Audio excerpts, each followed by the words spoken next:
قال النبي صلى الله عليه وسلم سبعة يظلهم الله في ظله يوم لا ظل إلا ظله إمام عادل وشاب نشأ في عبادة الله ورجل قلبه معلق بالمساجد ورجلان تحابا في الله اجتمع عليه وتفرق عليه ورجل دعا امرأة ذات منصب وجمال فقال ورجل تصدق فأخفاها حتى لا تعلم شماله ما تنفق يمينه ورجل ذكر الله عند الفاظ كما قال النبي صلى الله عليه وسلم. محترم سامعین، اللہ تعالیٰ کا بہت بڑا احسان ہے، اس کا فضل ہے کہ اللہ رب العزت نے ہم سب کو ایک دینی گفتگو کے تحت ایک دینی مجلس میں جمع ہونے کی توفیق عطا فرمائی. عزیزو، یہ اللہ کا بہت بڑا احسان ہے کہ اللہ نے ہمیں اچھے کام کے ہم اس مقصد کے تحت بیٹھے رہے کہ انشاءاللہ جو باتیں اس مجلس کے اندر کہی جائیں گی ان پر ہم مکمل طور سے عمل کی کوشش کریں گے. جن کا پیسہ، جن کا مال اس پروگرام میں خرچ ہوا ہے، اللہ کی ذات سے امید ہے کہ اللہ تعالیٰ ان کو بہتر اجر عطا فرمائیں گے. عزیز ساتھیو، اللہ تبارک و تعالیٰ نے تمام انسانوں کو اس کائنات کے اندر پیدا فرمایا اور ہمیشہ رہنے کے لیے نہیں بھیجا، بلکہ ایک وقت ان پر متعین کر دیا کہ یکے بعد دیگرے ہمارے پاس چلے آنا. اور پھر ایک وقت ایسا بھی آئے گا جس کو ہم سب قیامت کے دن سے جانتے ہیں، قیامت کے نام سے جانتے ہیں. ایک وقت ایسا بھی آئے گا جب میدان محشر ہوگا اور لوگ پریشانیوں کے اندر ہوں گے اور میدان محشر کا عالم ہوگا کہ ایک دوسرے سے لوگ بھاگ رہے ہوں گے. یہ بھی منظر ہم سبھی کو دیکھنا ہے. آج یہ دنیا، جس دنیا کے اندر ہم اور آپ رہ رہے ہیں، اس دنیا کی وقعات کو، اس کی حیثیت کو جب بیان کیا گیا، اس دنیا کی حقیقت کو اور قیامت کی ہولناکی کو جب بیان کیا گیا، تو اللہ تعالیٰ نے اس دنیا پر فوکس کرتے ہوئے یہ بات ارشاد فرمائی کہ وہ انسان جو آج اس دنیا کے اندر رہ رہا، اللہ نے 1400 سال پہلے قرآن مجید کے اندر ارشاد فرما دیا کہ وہ دن مت بھولنا، اذا السماء انشقت، جب آسمان پھٹے گا، اذا الشمس انفطرت، جب سورج لپیٹ لیا جائے گا، القاریہ ما القاریہ، ایک بڑا عظیم زلزلہ پیدا ہوگا. اذا زلزلت الارض زلزالها، زمین ہلے گی اور زمین ہچکولے لے گی. اللہ نے فرمایا کہ ایک دن آئے گا کہ یہ ساری دنیا ختم ہو جائے گی. اس بات کی طرف بھی اللہ تعالیٰ نے ہمیں توجہ دلائی اور پھر تمام انسان نفسی نفسی کا عالم حشر کے میدان میں لگے گا اور لوگوں کا حال یہ ہوگا کہ لوگ ایک دوسرے سے بھاگ رہے ہوں گے.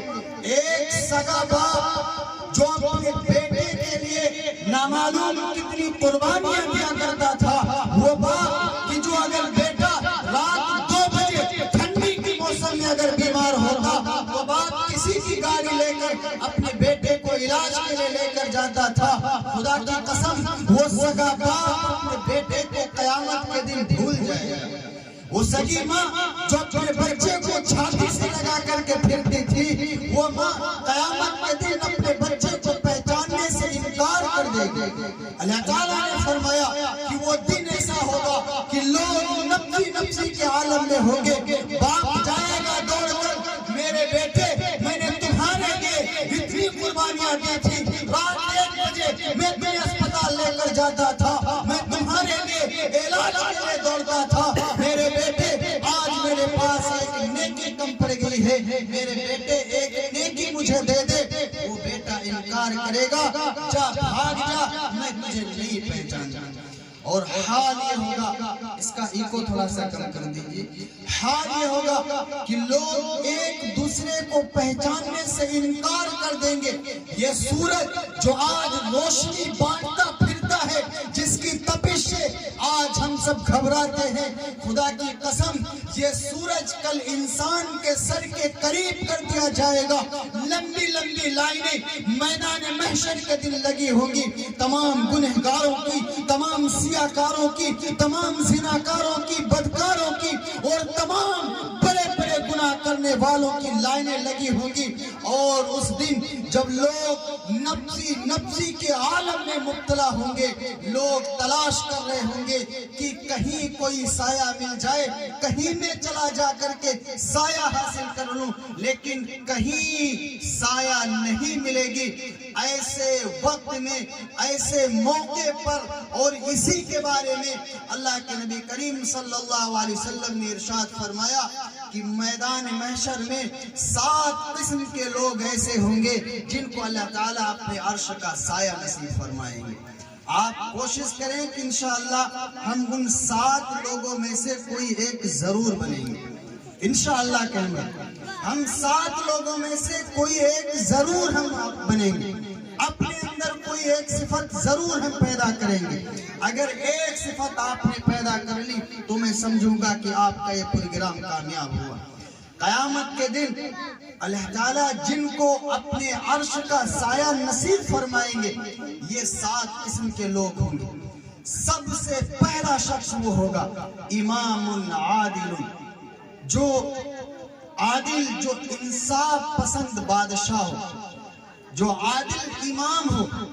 عادل امام کے اندر یہی نہیں کہ جو وزیر اعظم ہو، عادل امام کے اندر یہی نہیں کہ جو بہت بڑا بادشاہ ہو، بلکہ عادل امام کے اندر ایک باپ بھی داخل ہوتا ہے کہ وہ اپنے بچوں پر حکمراں ہوتا ہے۔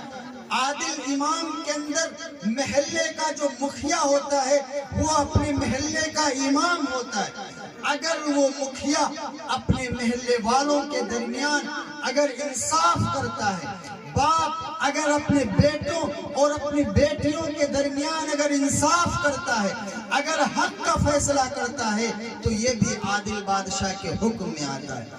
آج ہم اپنے گھروں کا جائزہ لے لیں، اگر ہمارے گھروں میں ایک بیٹی ہو، ایک بیٹا ہو،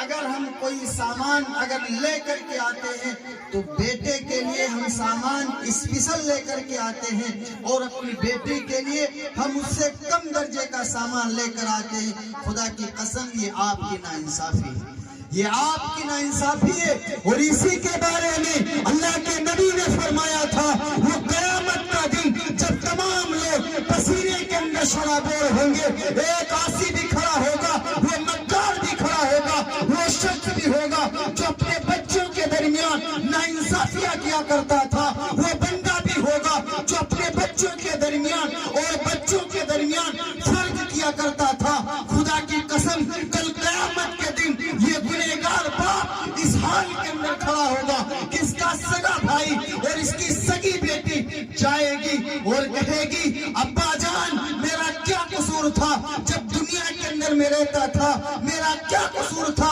جب دنیا کے اندر میں تھا، میرے بھائی کو تم نے فلاں سامان لا کر کے دیا تھا، ابا جان تم نے میرے لیے وہ سامان نہیں لا کر دیا تھا، آج اللہ کے سامنے تم میرا حساب دو۔ اور یقیناً آپ کو اس وقت حاضر ہونا پڑے گا۔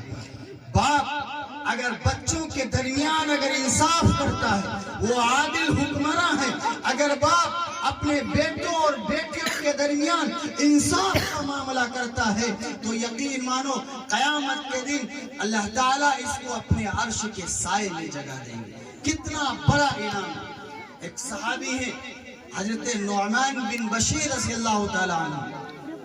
انہوں نے اپنے والد سے کہا، آپ اپنے بیٹے کو کوئی تحفہ دیجئے۔ حضرت نعمان بن بشیر رضی اللہ تعالیٰ عنہ کی والدہ نے کہا اپنے شوہر سے کہ آپ اپنے بیٹے کو کوئی تحفہ دیجئے۔ تو نعمان بن بشیر رضی اللہ تعالیٰ عنہ نے فرمایا کہ بھائی کیوں نہیں، ہم ضرور تحفہ دیں گے، اور فلاں بات میں اپنے بیٹے کے نام کرتا ہوں۔ تو نعمان بن بشیر رضی اللہ تعالیٰ عنہ کی والدہ اس بات پر راضی نہیں ہوئی، کہنے لگی کہ جب تک اس بات پر اللہ کے نبی کریم صلی اللہ علیہ وسلم گواہ نہ بن جائیں اس وقت تک میں راضی نہیں ہوئی۔ تو نعمان بن بشیر رضی اللہ تعالیٰ عنہ نے فرمایا بھئی اس میں کون سی بڑی بات ہے، میں اللہ کے نبی کو گواہ بناتا ہوں۔ فوراً گئے، یا رسول اللہ صلی اللہ علیہ وسلم میں نے اپنے بیٹے کو ایک تحفہ دیا ہے اور میری اہلیہ ہیں کہ وہ اس بات پر راضی نہیں ہیں، وہ کہہ رہی ہیں کہ جب تک آپ گواہ نہ بن جائیں اس وقت تک میں راضی نہیں ہوں گی، تو یا رسول اللہ آپ اس پر گواہ بن جائیے۔ تو اللہ کے نبی نے کیا سوال کیا کہ نعمان جو تحفہ تم نے اپنے بیٹے کو دیا ہے کیا اس بیٹے کے علاوہ تمہارے اور بھی بیٹے ہیں؟ تو نعمان بن بشیر رضی اللہ تعالیٰ عنہ نے فرمایا کہ یا رسول اللہ ضرور ہیں، ان کے علاوہ اور بھی بیٹے میرے ہیں۔ تو حضور نے فرمایا کہ تم نے ان کو بھی اسی طرح کا تحفہ دیا؟ کہنے لگے کہ یا رسول اللہ صلی اللہ علیہ وسلم میں نے ان کو نہیں دیا۔ تو اللہ کے رسول نے منع فرما دیا کہ چلے جاؤ، میں گناہ کے کام پر گواہ نہیں بنتا۔ کیا پتا چلا کہ اگر آپ ہدیہ اور تحفہ اگر کسی بچے کے لیے لا رہے ہیں تو آپ کا یہ حق بنتا ہے کہ وہ تحفہ آپ اپنی بیٹی کو بھی لا کر کے دیں۔ مفسرین نے، علماء کرام نے لکھا ہے کہ اگر باپ زندہ ہے تحفہ دینے کے اندر بیٹیوں کا بھی برابر کا حصہ ہوتا ہے۔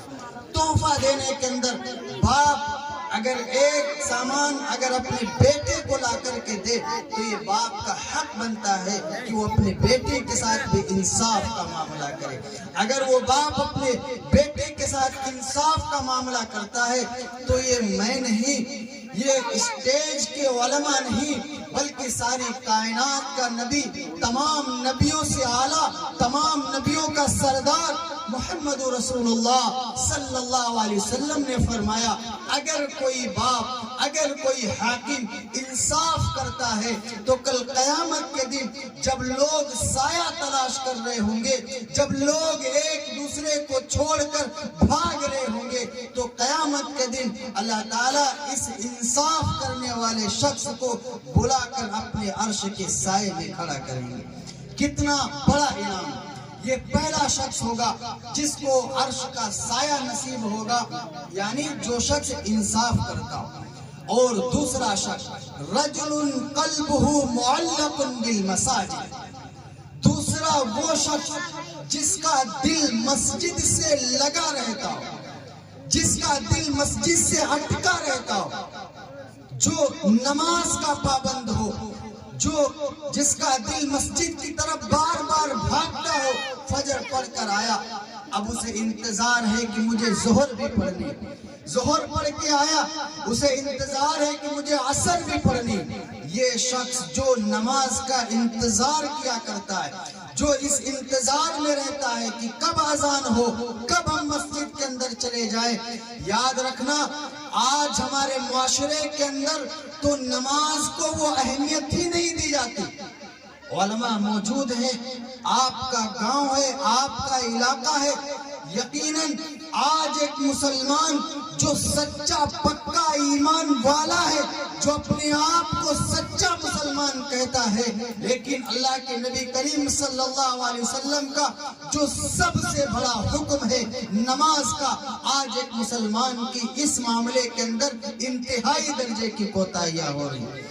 آپ سوچیں کہ آپ کس دہانے پر کھڑے۔ اللہ رب العزت نے قرآن مجید میں جتنے فرمان نازل کیے، یقین مانو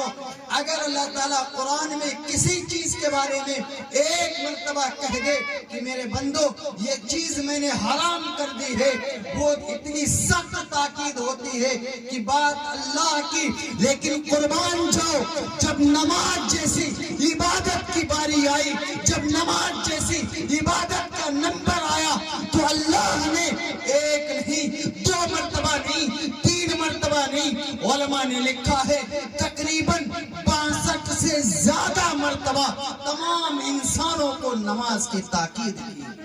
تقریباً 62 سے زیادہ مقامات قرآن میں ایسے ہیں جہاں پر اللہ تعالیٰ نے اس بات کا حکم دیا ہے کہ میرے بندو نماز قائم کرو، نماز کی اہمیت کو سمجھو، نماز پڑھ لو، تمہاری کامیابی اور کامرانی اسی کے اندر ہے۔ اور اس کے علاوہ آپ دیکھ لیں اللہ کے نبی کریم صلی اللہ علیہ وسلم کا ارشاد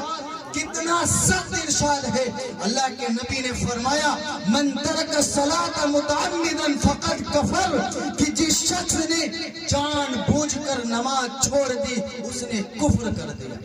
اس نے کفر کر دیا۔ کتنا بڑا گناہ۔ آج ایک مسلمان اس معاملے کے اندر حد درجہ کوتاہیاں کرتا ہے۔ میرا عزیزو کیا منہ دکھاؤ گے؟ اللہ کے اتنے بڑے فرمان کو چھوڑتے ہو۔ اللہ تعالیٰ نے جتنی چیزیں فرض فرمائی،